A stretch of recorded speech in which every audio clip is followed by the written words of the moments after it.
আমার পাঁঠার মাংসটা পুরোপুরিভাবে তৈরি হয়ে গেছে।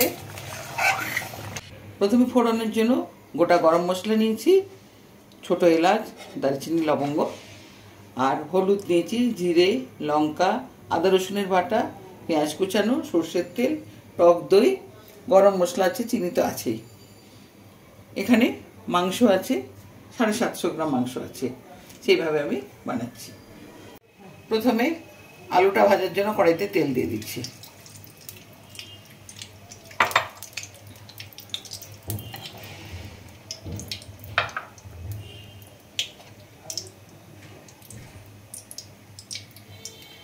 হলুদ দিলাম একটু,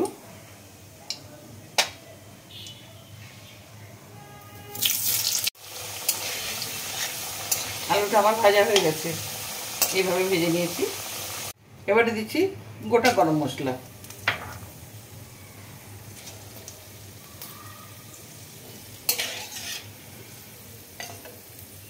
এবারে আমি পেঁয়াজ কুচানো দিয়ে দিচ্ছি।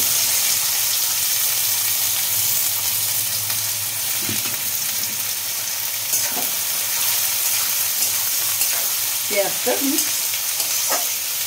আধা লাল করে ভেজে নেব, বেরেস্তা করবো না, কিন্তু আধা লাল করে ভেজে নেব। পেঁয়াজের মধ্যে আমি পরিমাণ মতো লবণ দিয়ে দেবো, একেবারে তরকারির পরিমাণ মতোই লবণ দিয়ে দেবো, তাহলে পেঁয়াজটাও আমার এদিকে ভাজা হয়ে যাবে আর তরকারিতে আর সেকেন্ড টাইম লবণ দিতে লাগবে না। সেইভাবে আমি লবণটা দিয়ে দেবো।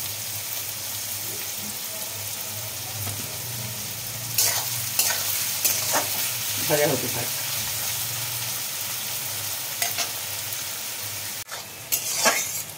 পেঁয়াজটা আমার আধা ভাজা হয়ে গেছে। এরপরে এক এক করে আমি সব মশলাগুলো অ্যাড করব। হলুদ দিলাম,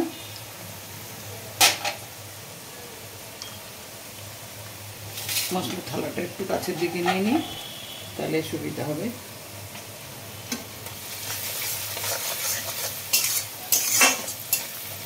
এবারে আদা দিলাম, আদা শিলপাটাতে বাটা আদা, রসুন বাটা দিলাম।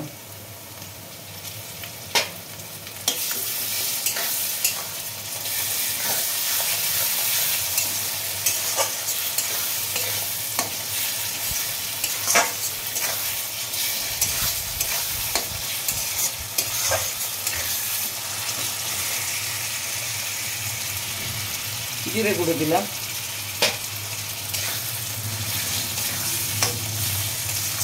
এখানে একটা কথা বলতে ভুলে গেছি, আমি নামানোর আগে একটু গোলমরিচের গুঁড়ো দেবো।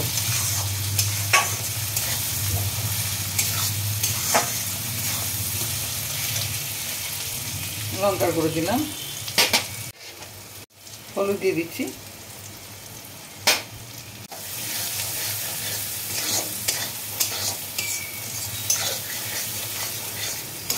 এরপরে আমি পাঁঠার মাংসটা দিয়ে দিলাম।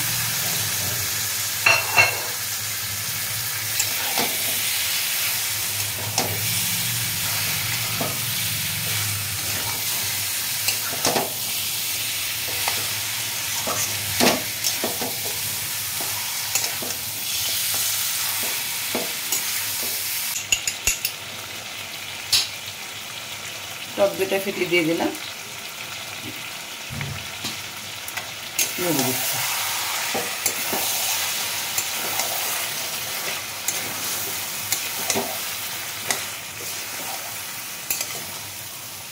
আমি ভাজা আলুগুলো দিয়ে দিলাম। আমি এবার গরম মশলা দেবো।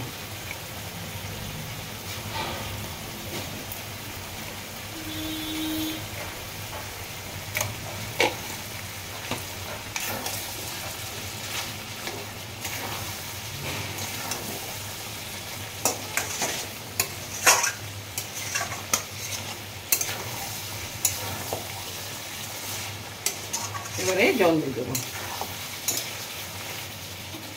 খুন্তিটা ধুয়ে নিচ্ছি, মশলাগুলো লেগে আছে।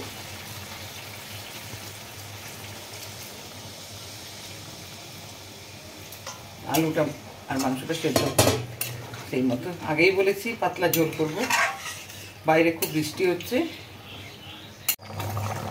আমার পাঁঠার মাংসটা পুরোপুরিভাবে তৈরি হয়ে গেছে, পাতলা ঝোল সহ।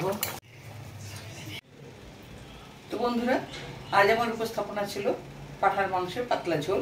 কিভাবে বানালাম প্রথম থেকে শেষ পর্যন্ত আপনাদের সামনে তুলে ধরেছি, আশা করি ভালো লেগেছে। এর আগে অনেকগুলো রেসিপি আমি মাংসের উপরে দেখিয়েছি, তবে আজ একবার ইচ্ছে করলো এটা দেখাতে, তাই আমি দেখালাম। দেখানোর তো শেষ নেই, যাই হোক বারবার দেখাচ্ছি। তো আপনাদের কাছ থেকে কিন্তু সেরকম আমি কমেন্ট, ভালোবাসা বা কোনো কিছু আমি পাচ্ছি না, তাই বারবার আমি উপস্থাপনগুলো আপনাদের সামনে তুলে ধরছি। যাই হোক, একদিন সময় আসলে ঠিক নিশ্চয়ই আমি এটা পাবো। তো আজ আমার এই রেসিপি আপনাদের কেমন লাগলো অবশ্যই জানাবেন, ভালো লাগলে নিজেরাও ট্রাই করবেন। আজকের মতো আমি শুধু মিত্রের কিচেন থেকে আপনাদের কাছ থেকে বিদায় নিচ্ছি। নমস্কার।